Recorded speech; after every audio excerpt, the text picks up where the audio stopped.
به نام خداوند بخشاینده مهربان. سلام و درود بی پایان به یک شما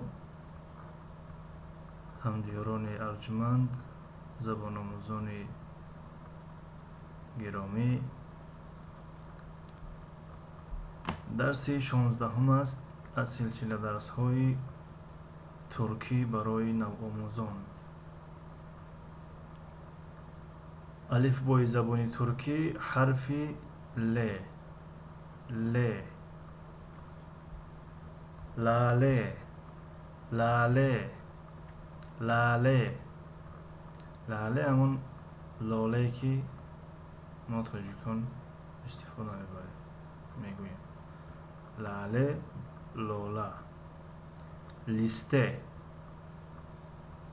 لیسته، لیسته. لیسته قائمه، فهرست یا اینکه روی خط. به معنای روی خط یا نامگو استفاده می شود یا فهرست. لیمن، لیمن، لیمن. لیمن بندر یا درآمدگاه یا ورودی می شود معنایش. بندر گفته جایی را میگویند که مثلا فرودگاه جایی را میگویند که از اونجا هواپیماها پرواز میکنند. بندر جایی را میگویند که از اونجا کشتی ها حرکت میکنند. لیمن بندر، ورودی، درآمدگاه.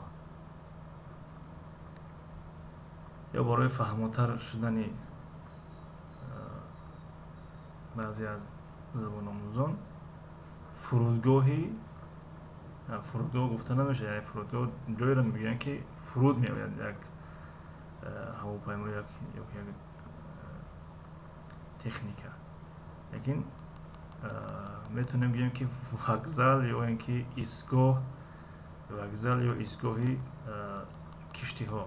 لیکن این تلفظ یا این اصطلاح برای فهم شدن است.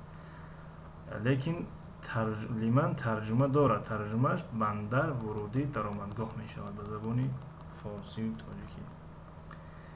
لیمون، لیمون، لیمون.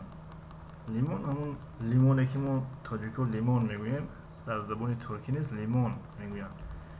لیکن به زبان تاجیکی یا فارسی لیمو می شود. لیمو.